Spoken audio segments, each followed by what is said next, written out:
비폭력 대화 8장 공감의 힘. 마음의 상처를 치유하는 공감. 칼 로저스는 공감의 효과를 이렇게 묘사했습니다. 어떤 사람이 나를 판단하지 않고 나를 책임지려 하거나 나에게 영향을 미치려 하지 않으면서 내 말을 진지하게 귀 기울여 들어줄 때에는 정말 기분이 좋습니다. 누군가 내 이야기를 듣고 나를 이해해주면 나는 새로운 눈으로 세상을 다시 보게 되어 앞으로 나아갈 수 있게 됩니다.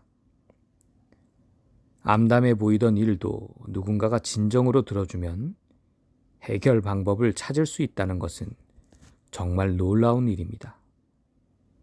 해결의 실마리가 보이지 않던 일도 누군가가 잘 들어주면 마치 맑은 시냇물 흐르듯 풀리곤 합니다. 공감과 관련해 내가 좋아하는 이야기가 하나 있습니다. 어떤 대안학교 교장에게서 들은 이야기입니다. 어느 날 그녀가 점심 식사 후에 교장실로 돌아와 보니 밀리라는 초등학생이 풀이 죽은 채 앉아서 기다리고 있었습니다. 그녀가 다가가 앉자 밀리는 앤더슨 선생님은 다른 사람들에게 상처만 입히면서 한 줄을 보낸 적이 있으세요? 그럴 생각은 전혀 아니었는데 말이에요. 하고 말했습니다. 그래, 내가 하는 말을 이해할 수 있을 것 같구나. 교장이 대답했습니다. 그러자 밀리는 자기가 한 줄을 어떻게 보냈는지 이야기하기 시작했습니다. 교장은 내게 이렇게 말했습니다. 그때 나는 매우 중요한 회의에 가야 했고 외투도 그대로 입은 채였어요. 회의실에서 사람들이 나를 기다릴 텐데 하는 걱정으로 조바심이 났어요. 그래서 밀리에게 물었죠. 밀리, 내가 너를 위해 무엇을 해주면 좋겠니? 그러자 밀리는 손을 내어 양 어깨에 올리고 내 눈을 똑바로 쳐다보면서 이렇게 말했답니다. 앤더슨 선생님, 저는 아무것도 바라지 않아요. 다만 선생님이 제 말을 들어주셨으면 해요. 그때가 바로 내 인생에서 가장 중요한 깨달음을 얻은 순간이었어요. 어린아이가 나를 가르친 셈이죠. 나는 생각했죠. 회의실에서 나를 기다리는 어른들은 신경 쓰지 말자. 그러고는 밀리와 좀 더 조용히 이야기를 나눌 수 있도록 벤치로 자리를 옮겼어요. 밀리가 하고 싶은 말을 다 할 때까지 나는 팔로 밀리의 어깨를 감쌌고 밀리는 머리를 내 어깨에 기대고 팔로 내 허리를 감쌌어요. 그런데 말이죠. 그게 오래 걸리지도 않았어요.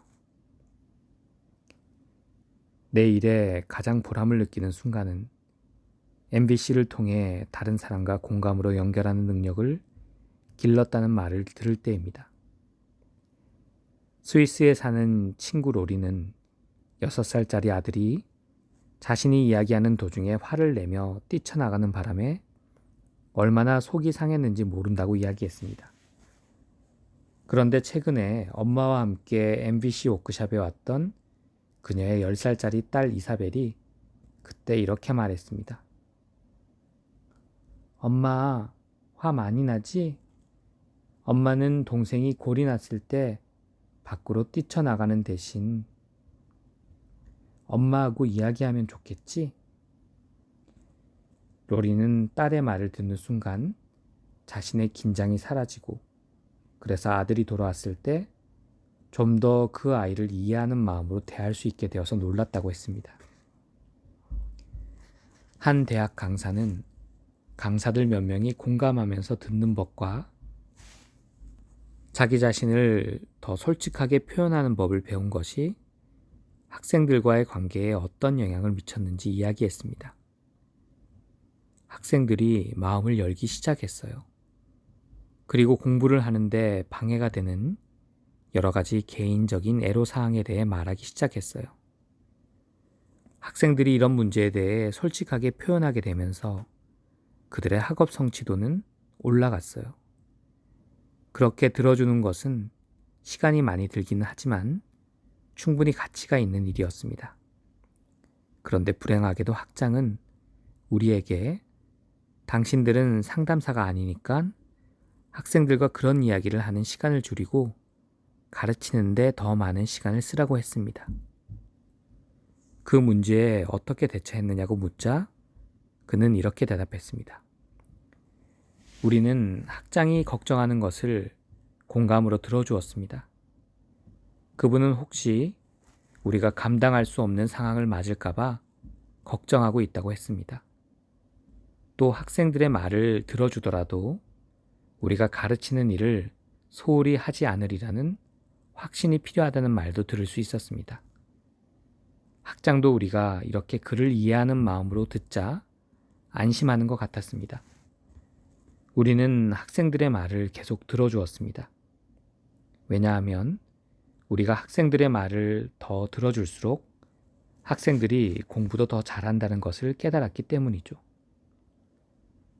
상하 관계에 있는 조직에서 일할 때에는 자신보다 높은 지위에 있는 사람의 말을 명령이나 판단으로 받아들이는 경향이 있습니다.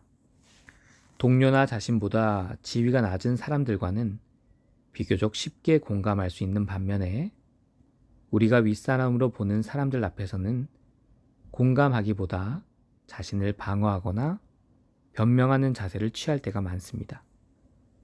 그래서 나는 이들이 학생은 물론이고 학장과도 공감대를 형성할 수 있었다는 이야기를 들었을 때 특히 기뻤습니다. 공감과 자신의 여린 면을 내보일 수 있는 능력. MBC로 우리 자신을 표현하는 일은 마음속 깊은 곳의 느낌과 욕구를 드러내야 하기 때문에 어렵게 느껴질 수도 있습니다. 하지만 다른 사람과 먼저 공감대를 형성하면 자기 표현을 하기도 쉬워집니다. 왜냐하면 상대방의 인간적인 면을 접하게 되고 우리 모두가 공유하는 공통점을 알게 되기 때문입니다. 다른 사람의 말 뒤에 있는 느낌과 욕구에 연결할수록 다른 사람에게 마음을 여는 것에 대한 두려움도 줄어듭니다. 우리가 자신의 여린 면을 드러내기를 가장 꺼리는 때는 자신의 권위나 통제력을 잃을까 두려워서 강인한 이미지를 유지하려 할 때입니다. 클리브랜드 거리의 갱들과 상담할 때였습니다. 그때 나는 마음이 상했다는 내 느낌과 나를 좀 더 존중해 주었으면 한다는 욕구를 솔직히 말하면서 나의 여린 면을 그들에게 드러낸 적이 있습니다. 그러자 그중 한 명이 비웃었습니다. 오, 저런, 마음이 상하셨다네. 안 됐네.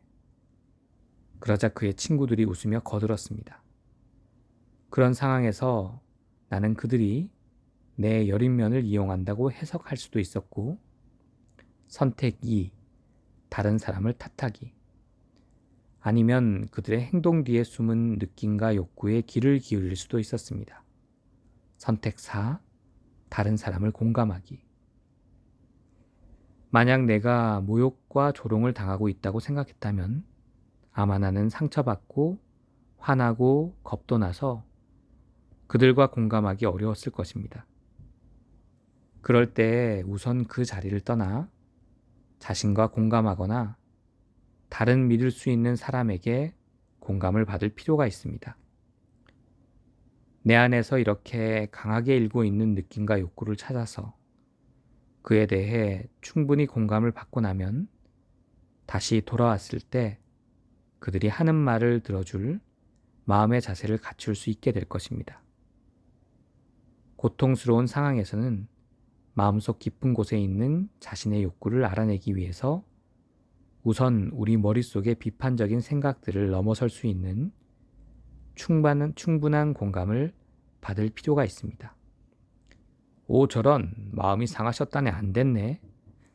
라는 말과 다음에 이어진 비웃음 소리를 더 주의 깊게 듣자 나는 그들이 화가 나 있으며 죄책감을 갖거나 조종당하고 싶어 하지 않는다는 것을 알아차릴 수 있었습니다. 그 순간에 그들은 과거의 은연중 마땅치 않다는 의미로 그러면 내 마음이 아파 라고 말하던 사람들에게 반응하고 있는지도 모릅니다. 이런 추측이 실제로 정확한지는 그들에게 물어보지 않았기 때문에 알 수는 없습니다. 하지만 나는 이런 추측에 관심을 집중함으로써 그들의 말과 행동을 개인적으로 받아들이거나 화를 내지 않을 수 있었습니다. 그들이 나를 얼마나 무례하게 대하는지 판단하는 대신 그들의 행동 뒤에 숨은 고통과 욕구를 듣는 데 집중했습니다. 이봐요 하고 그들 중 한 명이 말문을 열었습니다. 당신은 지금 말도 안 되는 헛소리를 하고 있어요. 여기 저쪽 깽 한 놈이 있고 그는 총을 가지고 있는데 당신은 없다고 상상해봐요. 그런데도 거기 서서 그놈들하고 이야기를 하라는 거요? 말도 안 되는 소리. 그러자 모두가 다시 웃기 시작했습니다. 나는 다시 그들의 느낌과 욕구에 주의를 집중했습니다. 여기 현실과 동떨어진 것을 배우는 것에 질렸다는 말처럼 들리는군요. 당연하죠. 누구든 이 근처에 사는 사람이라면 지금 당신이 한 말이 얼마나 허튼 소린지 다 알 거요. 그러니까 누군가 여러분에게 뭘 가르치려면 이곳 실정을 잘 알아야 한다는 말인가요? 그렇죠. 어떤 녀석들은 당신 입에서 두 마디가 나오기 전에 날려버릴 텐데. 여러분에게 뭔가를 가르치려는 사람은 이것이 얼마나 위험한지 알고 있는 사람이라고 믿을 수 있는 게 중요하다는 거군요. 나는 들은 말을 때로는 반복하면서 그의 말에 계속 귀를 기울였습니다.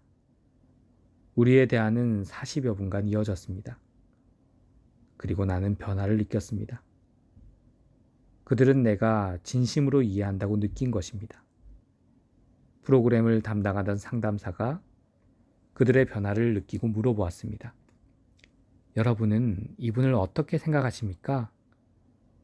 나를 가장 힘들게 했던 사람이 대답했습니다. 우리가 봤던 강사 중에서 제일 낫군요. 상담사는 놀라며 나를 돌아보고 조용히 말했습니다. 하지만 당신이 뭔가 특별한 말을 한 것도 아니잖아요. 그러나 그들이 내게 던진 말들이 모두 보편적인 인간의 느낌과 욕구로 해석될 수 있다는 점을 실제로 보여줌으로써 나는 사실 많은 것을 이야기했던 것입니다. 공감으로 위기를 면하기. 긴박한 상황에서 다른 사람에게 공감하는 능력이 있으면 일어날 수 있는 폭력을 막을 수 있습니다. 세인트 루이스의 어떤 선생님이 들려준 이야기입니다. 도심 빈민 지역에 있는 그 학교 교사들은 학교 당국으로부터 수업이 끝나면 안전을 위해 바로 퇴근하라는 주의를 받았지만 그 여교사는 방과 후에 학생을 돕기 위해 학교에 남아 있었습니다. 그런데 한 젊은 남자가 교실로 들어왔습니다. 그리고 두 사람 사이에 다음과 같은 대화가 오갔습니다. 남자, 옷 다 벗어!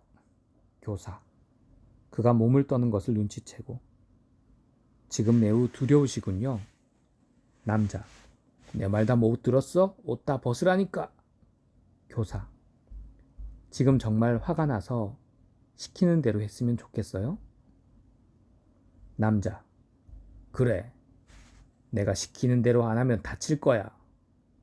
교사, 내가 다치지 않고 당신이 원하는 것도 얻을 수 있는 다른 방법은 없을까요? 남자, 벗으라고 했잖아. 교사, 내가 당신 말대로 따라주기 바란다는 걸 알겠어요. 하지만 저도 지금 얼마나 겁나고 무서운지 알아주었으면 해요. 그리고 나를 해치지 않고 그냥 돌아가 준다면 정말 고맙겠어요. 남자, 가방 내놔. 그녀는 강간당하지 않게 된 사실에 안도하며 남자에게 가방을 건네주었습니다. 그녀는 자신이 남자에게 공감하려 할 때마다 강간하려던 그의 의지가 약해지는 것을 느낄 수 있었다고 했습니다. 대도시에서 근무하는 한 경찰관은 MBC 후속 연습 모임에 참여하여 내게 다음과 같은 일화를 들려주었습니다. 지난 시간에 화난 사람들과 공감하며 대화하는 연습을 했는데 그에 대해 선생님께 정말 고맙게 생각합니다.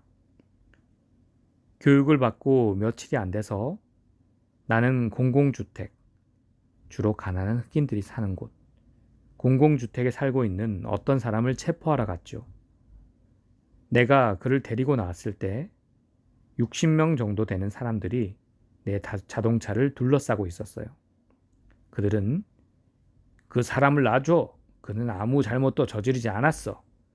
너희 경찰들은 모두 인종차별주의 돼지들이야. 라며 소리를 지르고 있었어요. 그 상황에서 공감하며 들어주는 것이 도움이 되리라는 확신은 없었지만 그때 내겐 다른 방법이 없었죠. 그래서 나를 향해 쏟아내는 그 사람들의 느낌을 반영해 주는 식으로 말했죠. 내가 이 남자를 체포하는 이유를 믿지 못하시는군요. 여러분은 이 일이 인종차별과 관련이 있다고 생각하시는군요. 몇 분 동안 내가 계속 이런 식으로 그들의 느낌을 받아주자 적대감이 조금은 누그러진 듯 했어요. 결국 그들은 내가 차에 탈 수 있도록 길을 터주었어요. 마지막으로 어느 젊은 여성의 이야기를 하고 싶습니다. 그녀는 토론토에 있는 약물 중독 센터에서 근무하는데 야간 근무 시간에 공감을 활용하여 폭력을 피할 수 있었습니다. 그 여성은 두 번째 MBC 워크숍에 참가해서 자신의 이야기를 들려주었습니다. 그녀가 처음 MBC 교육을 받고 2, 3주가 지난 어느 날 밤 11시쯤에 마약을 한 것이 분명해 보이는 남자가 들어와서 방을 달라고 했습니다. 그 여성이 남은 방이 하나도 없다고 설명하고 다른 상담소의 주소를 건네주려는 순간 남자가 덤벼들어 그녀를 바닥에 쓰러뜨렸습니다. 그런 다음에 그 남자는 내 위에 올라앉아서 목에 칼을 들이댔어요. 그리고 이렇게 소리쳤어요. 거짓말 하지마 나쁜 년. 방에 있는 거 다 알아. 그 여성은 느낌과 욕구에 귀를 기울이며 자신이 배운 MBC를 적용하기 시작했습니다. 그런 상황에서도 그걸 기억해낼 수 있었나요? 내가 감동해서 물었습니다. 내게 무슨 다른 방법이 있었겠어요? 때로는 절망적인 상황이 도움이 되지요. 안 그래요, 마셜? 그리고 그녀가 덧붙여서 말했습니다. 워크숍에서 하셨던 농담이 정말로 도움이 되었어요. 사실 그 농담이 내 목숨을 구한 거나 마찬가지예요. 무슨 농담이었죠? 화난 사람 얼굴 앞에서는 절대로 하지만이라는 말을 들이대지 말라고 한 것 기억나세요? 그와 언쟁을 벌일 생각으로 하지만 방이 없어요 라고 막 말하려던 참에 선생님의 농담이 생각났어요. 그 농담이 특히 기억난 것은 그 일이 있기 일주일 전에 어머니와 말다툼을 했는데 그때 어머니가 제게 말끝마다 내가 하지만 하고 말대꾸 할 때는 정말 죽여버리고 싶다니까 라고 말씀하셨기 때문이에요. 제 어머니가 하지만이라는 말 때문에 저를 죽이고 싶을 만큼 화가 났다면 그 남자는 저를 어떻게 했을지 상상해 보세요. 그 남자가 고함칠 때 내가 하지만 방이 없어요 라고 말했다면 그는 분명 그 칼로 내 목을 찔렀을 거예요. 대신 저는 숨을 깊이 들이쉬고 말했어요. 정말 방이 필요하기 때문에 화가 많이 나신 것 같군요. 그는 내게 큰 소리로 말했어요. 내가 비록 중독자일지는 몰라도 사람 대접 받을 자격이 있어. 모두가 나를 깔보는데 이제 신물이 나. 부모도 나를 사람 취급해 주지 않아. 나는 사람 대접을 받을 자격이 있단 말이야. 그래서 저는 그의 느낌과 욕구에 주의를 기울이면서 말했어요. 사람들에게 원하는 인정을 받지 못해서 마음이 아프시군요. 그 상황이 얼마나 계속됐습니까? 내가 물었습니다. 한 30분 정도요.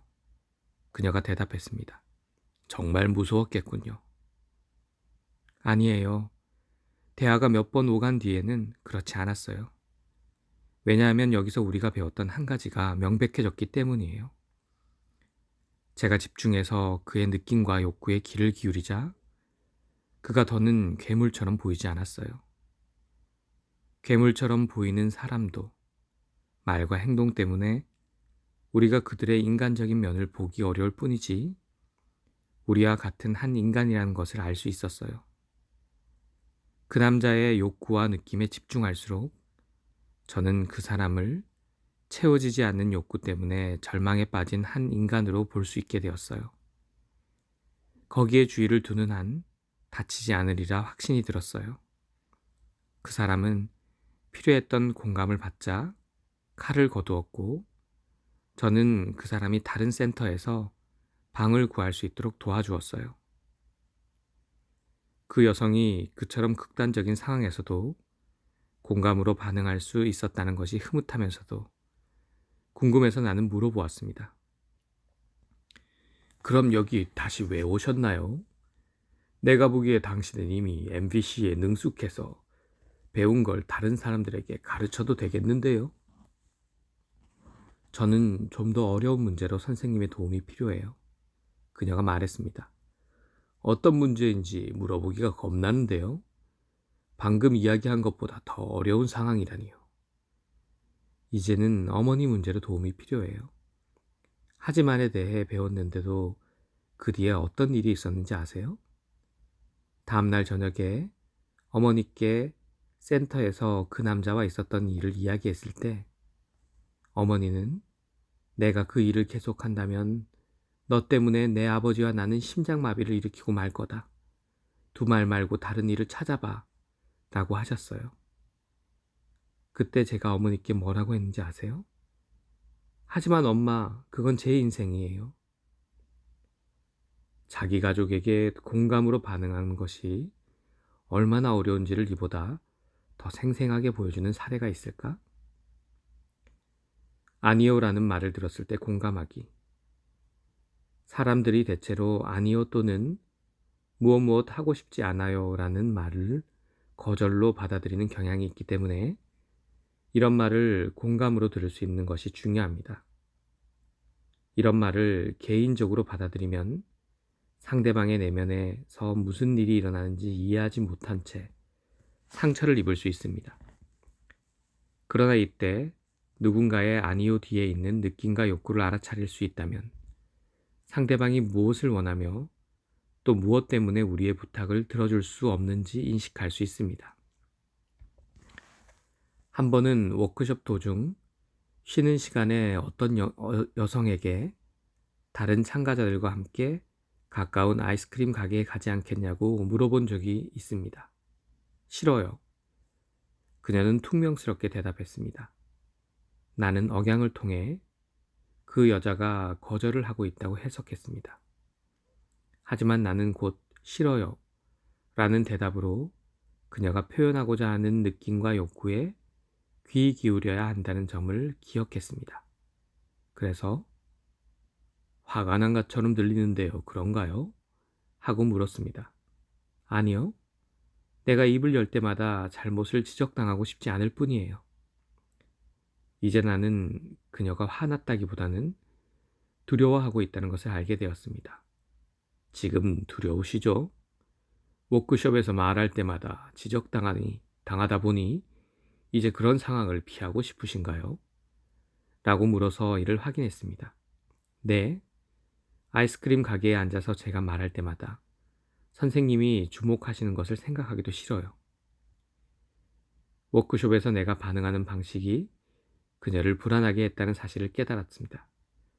나는 이제 그녀가 싫어요 라고 한 말에서 가시를 느끼지 않게 되었고 그 대신 공개된 장소에서 그런 지적을 받고 싶지 않은 그녀의 욕구를 알 수 있었습니다.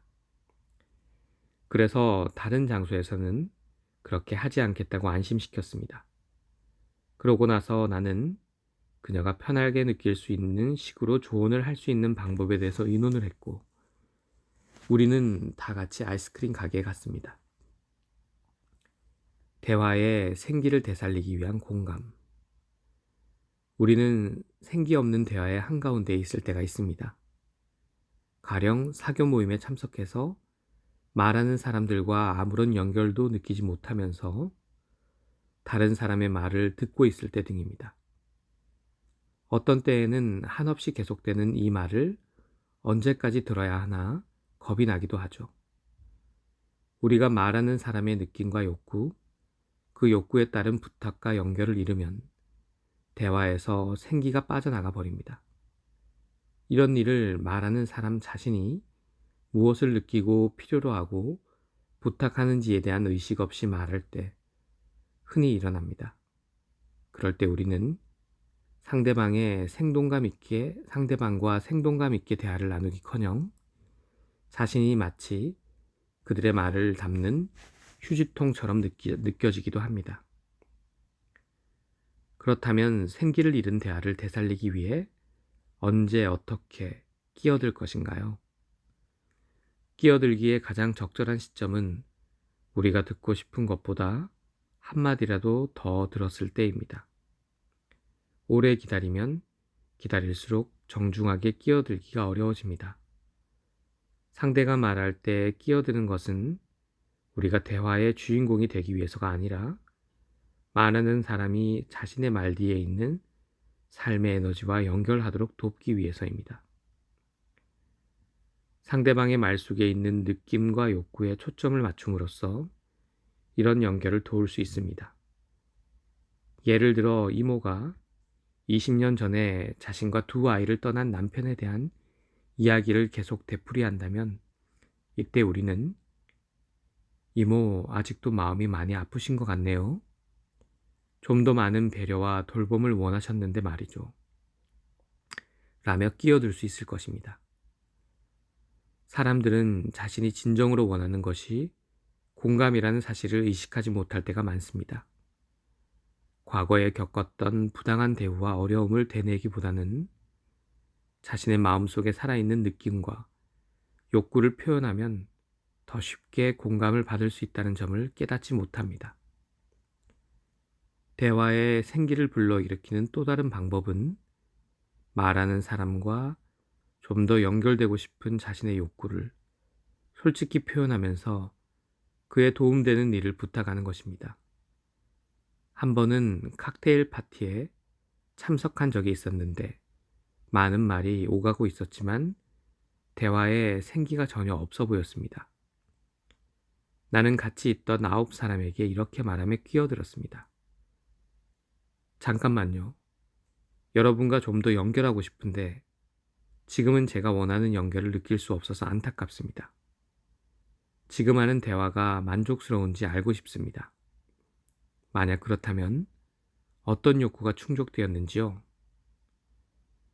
이 말을 듣고 9사람 모두가 눈이 휘둥그레져서 나를 쳐다보았습니다. 다행히 나는 그들이 침묵을 통해 표현하는 느낌과 욕구에 귀를 기울여야 한다는 것을 기억했습니다. 나는 물었습니다. 대화를 계속하고 싶으신데 제가 방해를 해서 불쾌하십니까? 다시 침묵이 흐르고 난 뒤 한 남자가 대답했습니다. 아니요, 불쾌하지 않아요. 저도 당신과 같은 것을 생각하고 있었어요. 저도 이 대화를 즐기고 있지 않았어요. 사실 아주 지루했어요. 그 대답에 나는 놀랐습니다. 왜냐하면 그 남자가 바로 제일 많이 말을 하던 사람이었기 때문입니다.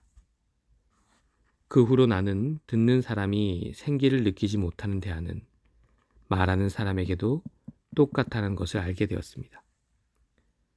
여러분은 다른 사람의 말 중간에 과감히 끼어드는 용기를 어떻게 낼 수 있는지 궁금해 할지도 모릅니다. 한편은 다음과 같은 질문을 가지고 비공식으로 설문조사를 한 적이 있었습니다. 만약 당신이 상대가 듣고 싶은 말보다 더 많이 말하고 있을 때 상대방이 계속 듣는 척 하기를 바랍니까? 아니면 중단시켜 주기를 바랍니까? 응답한 사람들 중 한 명만 빼고 모든 사람이 상대가 말을 중단시켜 주기를 바란다고 대답했습니다. 나는 그 결과를 보고 이야기를 듣는 척 하기보다 오히려 중단시키는 쪽이 바람직한 행동이라는 것을 확신했고 용기를 얻었습니다. 우리 모두는 우리가 하는 말이 다른 사람에게 부담이 아니라 도움이 되기를 바라고 있기 때문입니다. 침묵을 공감으로 듣기. 우리가 제일 공감하기 힘든 것 중 하나는 침묵입니다. 특히 우리가 자신의 드러내기 힘든 면을 말하고 난 뒤 상대방이 우리 말을 어떻게 들었는지 알고 싶을 때 침묵은 더욱 견디기 힘듭니다. 이때 상대방이 아무 반응도 하지 않으면 우리는 가장 두려운 상황을 상상하기 쉽기 때문에 그 침묵을 통해 표현되고 있는 상대방의 느낌과 욕구에 연결하기가 어려워집니다. 한 번은 어느 기업의 관리자가 관리자 교육을 하던 도중에 어떤 이야기를 하다가 감정이 복받쳐 눈물을 흘렸습니다.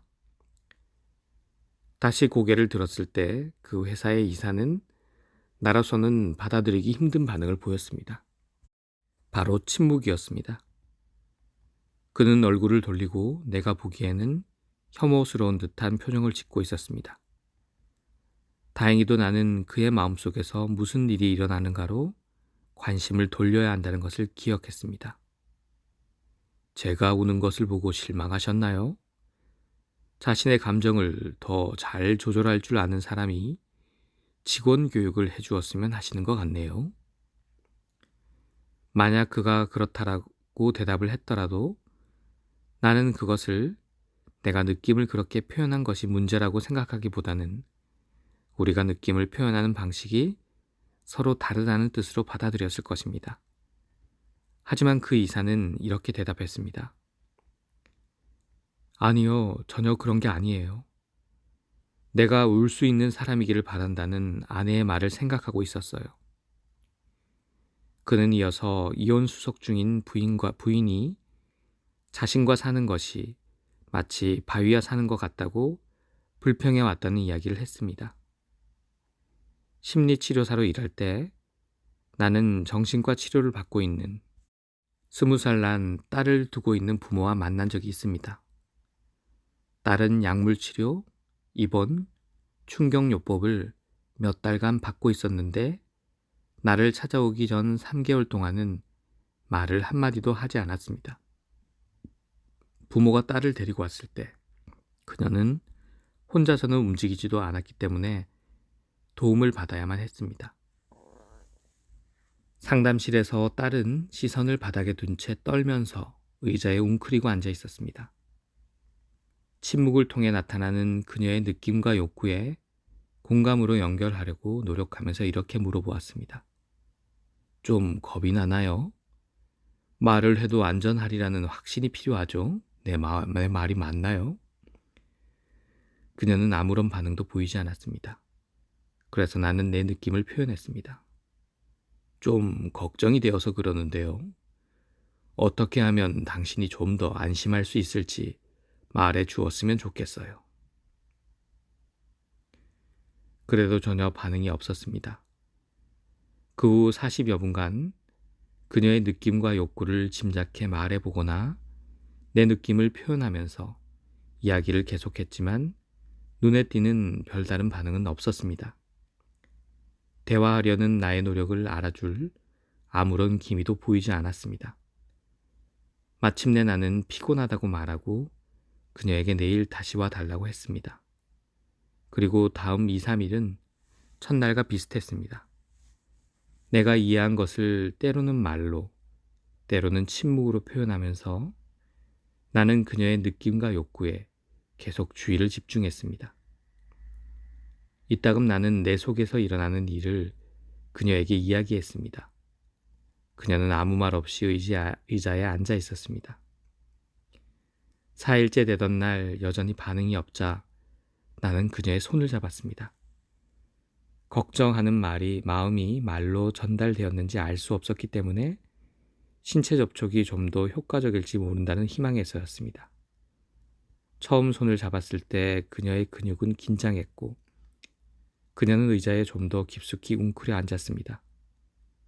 손을 놓으려고 하자 그녀가 손을 조금 내어주는 것이 느껴졌습니다. 그래서 나는 손을 잡고 좀 더 그대로 있었습니다. 몇 분이 지난 후에 나는 그녀의 손에서 긴장이 조금씩 풀리는 것을 느낄 수 있었습니다. 나는 몇 분간 손을 잡은 채로 처음 며칠 동안 한 것처럼 이야기를 했습니다. 그래도 아무 대답이 없었습니다. 다음 날 그녀가 도착했을 때에는 전보다 더 긴장한 것처럼 보였습니다. 하지만 뭔가 다른 점이 하나 있었습니다. 그녀는 얼굴을 돌린 채 꼭 움켜진 손을 내게 내밀었습니다. 처음에 나는 그녀의 행동에 어리둥절했습니다. 하지만 그 손 안에 내게 주고 싶어하는 무언가가 있다는 것을 알아차렸습니다. 나는 그녀의 주먹진 손을 잡고 손가락을 하나씩 펼쳤습니다. 거기에는 다음과 같은 글이 적힌 구겨진 종이가 들어가 있었습니다.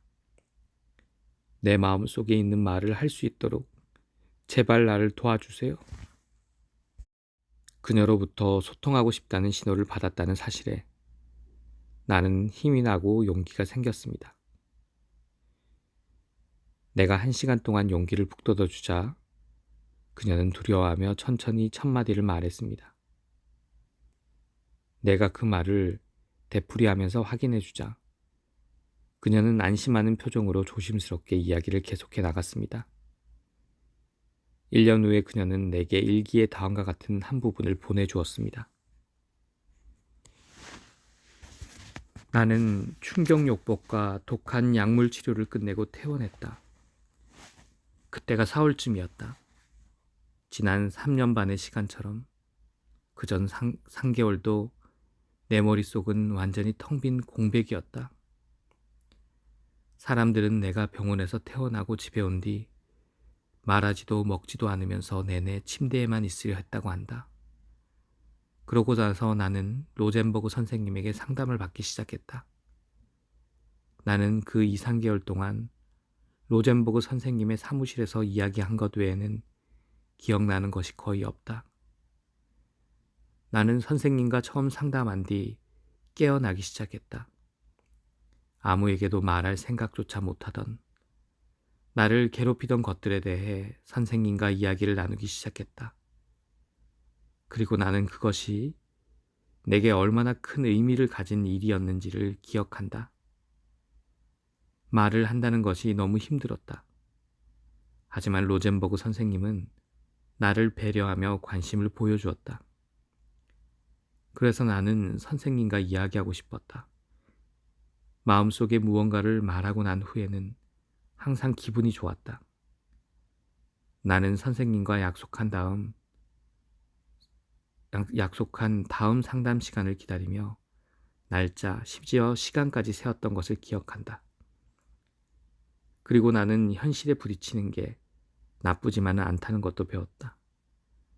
이제 나는 나 자신이 맞서야 할 문제들, 스스로 해야 할 것에 대해 더 많이 이해하고 있다. 이런 일들이 두려운 것도 사실이다. 그리고 매우 어려운 일이다. 내가 아무리 열심히 노력해도 실패할 수 있다는 것을 생각하면 용기를 잃게 된다. 하지만 현실 속에는 멋진 일도 있다는 것을 알게 되었다. 지난 1년을 통해 나는 다른 사람들과 나 자신을 나누는 것이 얼마나 근사한 일인지 알게 되었다. 그것은 내가 다른 사람에게 이야기하고 그 사람이 내 이야기를 들어주고 때때로 내 말을 진정으로 이해해 줄 때 느껴지는 기쁨이다. 나는 공감이 가진 치유의 힘에 계속 놀라고 있습니다. 공감으로 들어줄 수 있는 사람과 충분한 연결을 가지면 사람을 무기력하게 만드는 마음의 상처도 극복하게 되는 사례를 여러 차례 경험했습니다. 공감으로 다른 사람의 말을 들어주기 위해서 심리 이론이나 심리 치료를 위한 특별한 훈련이 필요한 것은 아닙니다.